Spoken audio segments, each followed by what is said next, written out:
Greetings and welcome again, everyone. Tuning in. Today, we're going to talk about the narcissists and their dislike for intelligence or intelligent people, and how that turns into envy very quickly with them.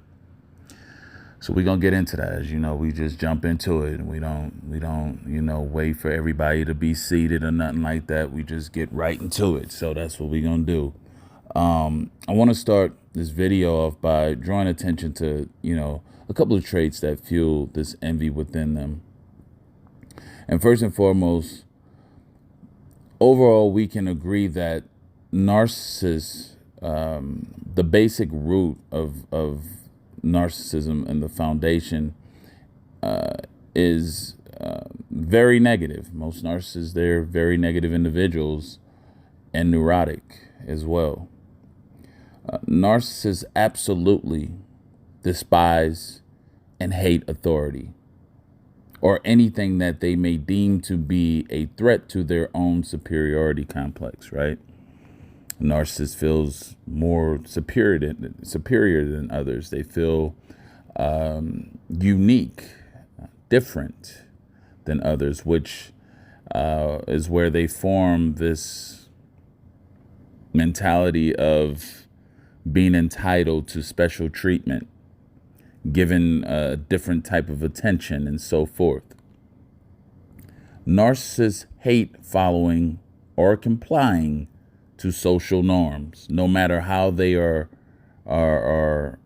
put out, or how they're brought to a collective agreement. In fact, the more fair that rules are, the more they hate them or reject them, seeking to do everything in their power to break them. This is why you always hear about narcissists breaking laws, or they like breaking the rules. They don't like to conform. This gives them a sense of freedom, power, and dominance, right? This all plays in line, and it lines up with the construct that they've created for this fake personality or persona. And according to the DSM-5, because you get a lot of people who say, well, a lot of highly functional people are narcissists. And according to the DSM-5, the narcissistic personality disorder impairs a person's psychological abilities to function socially, either at work, school, relationships, or within societal settings, right? So this is where we get the antisocial. And a lot of people don't really understand antisocial. A lot of people think it's because they don't like being around other people, being sociable. Nah, that's one component, but that's not the main component to what being antisocial is.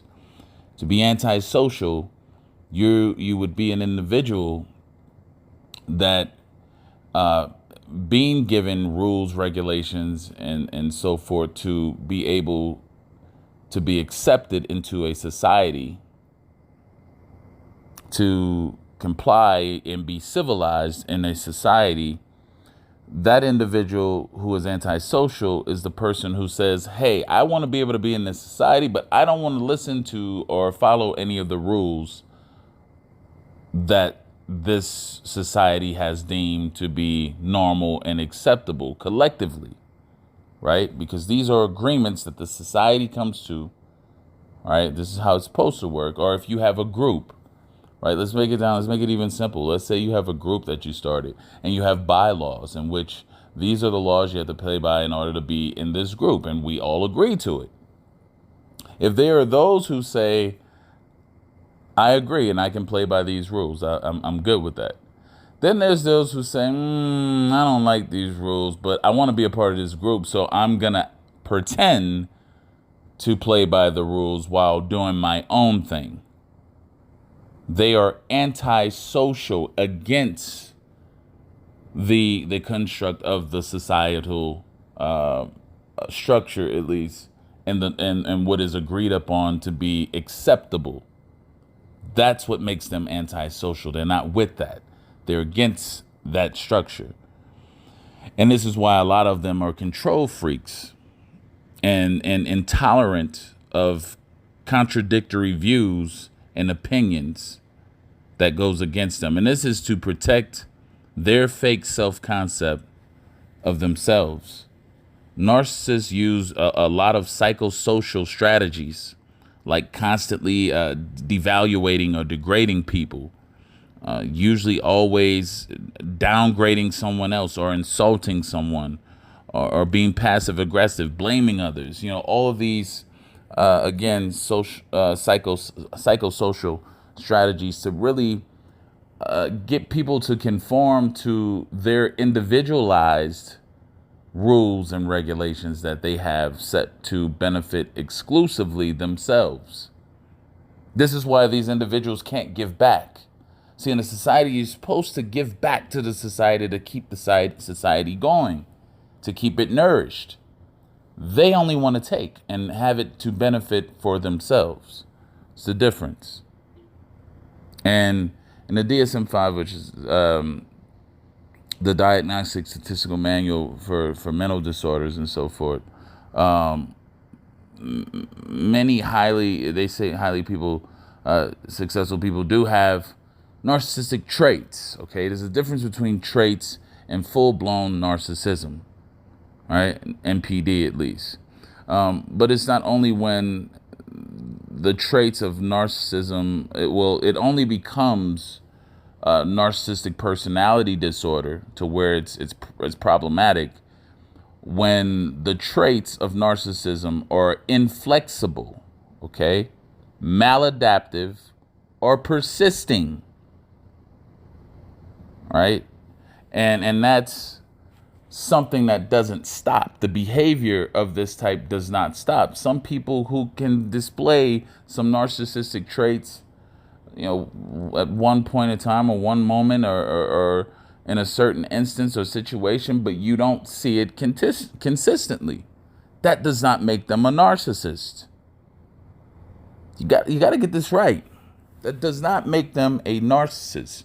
There's also personality styles, which people can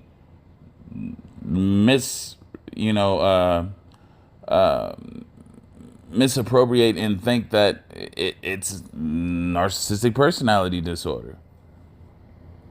But it's not. I should say misdiagnose at least, and think that it's narcissistic personality disorder, and it's not. You have personality styles where someone can come off as arrogant, aggressive, but they're not a narcissist because they're not fixed in that type of manner of being. Right? It is adaptive. If it's maladaptive, then it's more or less leaning towards the full-blown narcissistic personality disorder. For example, let's say each of you, one of you, was tasked with, a supervisor type position or an instructor position or a coach or something like that, and you were trying to, you were tasked with, getting them up to speed, getting them on the same program as, what to do and so forth. You're training them basically, right? And so in this training, you basically have to have this individual follow your lead. But if this individual is constantly going against the training or against the instruction that you're trying to give in that position, you now have someone who's no longer interested in reaching an understanding about what they're doing. They have now begun to challenge the individual who's teaching or instructing them, creating hostility, because you are now in the territory of challenging that individual's construct of being more superior and knowing what they're, and not wanting to listen or whatnot. That's where a lot of this comes from when narcissists start that or display that deep-rooted envy. That comes from them having actually an inferiority complex. and they switch it. So everything that a narcissist kind of like displays to you that they're strong in, reverse that. They're actually weak in. Okay? And this is why narcissists, you know, this is why intelligent people are hated dearly by narcissists, because intelligence is a direct threat to their personality construct, at least, and their superiority complex. True intelligence, with the complements of keen knowledge that is applied successfully with good judgment, contradicts, what is in the narcissist, and can break down a lot and dissect and make it more challenging for that narcissist to have their way. Why? And this is a big reason, though. But the main purpose is why is because when used properly, and that's intelligence, it gives you the ability and advantage to succeed and surpass those without it. It also gives the person with it the ability to break through the narcissist bullshit a lot quicker and a lot easier. It's going to be more conflict. The more intelligent, let's say if it's an intelligent source that the narcissist has managed to get a hold of, that is going to be way more rocky and extreme than a less intelligent source of supply. And so, a lot of people ask me, well, how come it lasts with some and not with others? Well, there's a lot of different dynamics and variables that come into play for that. And that's why you can see different things happening between different times, because in actuality, you can see where the narcissist will actually treat the more intelligent person that is more dynamic. They'll treat them worse than the fool, than the idiot, than the naive person, because that person is not as much of a threat to the narcissist as the intelligent person would be. It's more work to deal with an intelligent person who has experience too. That's another thing that goes with intelligence that people forget, and knowledge at least. And two people with the same similar levels of knowledge and experience will often, not all the time, but would oftentimes have more mutual agreements than they do disagreements. You might have heard of the saying that what's already understood doesn't need to be said. Basically, I already get where you're coming from, so you don't need to explain. I'm there with you. I've experienced it myself. It's basically what that saying is going into. So when people have similar experiences and knowledge, it's smooth transitions between, communication and everything else, right? This is why sometimes when you get with people who lack experience in a lot of things, it's like they got to play catch up, and it can be overwhelming for them. And it's more difficult to keep up with the person who is, and it'll create different withdrawals from that person, because them withdrawing or can, at least let me correct that, cause them to withdraw from the person who is at that level, because it's too much of a task. Okay, so two intelligent people and knowledgeable people, when they don't agree, that's usually because there's a difference in the level of experience to grasp where each other is coming from, right? And so you always have the knowledge, the experience, which is the second component, and then you have to have the success at what you've experienced. That's what's going to make the person more confident, more dynamic. It's what's the success is what's going to validate the individual's significance of their self-worth, because they've been successful at the things that they've endeavored upon, and it gives them confidence to stick to a system of the knowledge that they've learned and applied. They'll hold on to it Where a lot of times when we look at narcissists, and you see that you may perceive something to be intelligent of them, it's just superficial. They've never even applied the knowledge that they've received to even get the experience from it. So therefore, they're still at square one, but try to challenge those who have the experience and have applied the knowledge. And this is why they get blown out of the water. This is also what makes them very envious of those who were able to get past that stage and apply the knowledge and put it to use and become successful at it.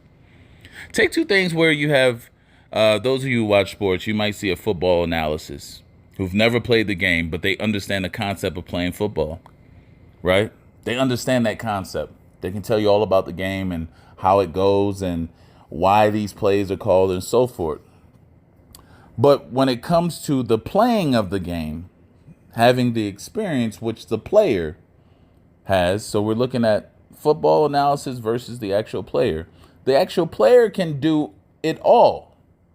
They can analyze, and they can give you the actual information on how and what it's like to actually play the game. So at that point, they have a little bit of an advantage because they have the experience of actually playing, right? And the analyst can step back and say, okay, this is where I have to let you do the rest because I don't have the experience on playing, but you do. And they can be fine with that. They can be completely fine with that. Whereas the narcissist cannot stay in their lane. They can't be fine with you having more experience and knowing what you're talking about without constantly trying to challenge you or put in their 2 cents and get mad when you try to correct them on what they do not know.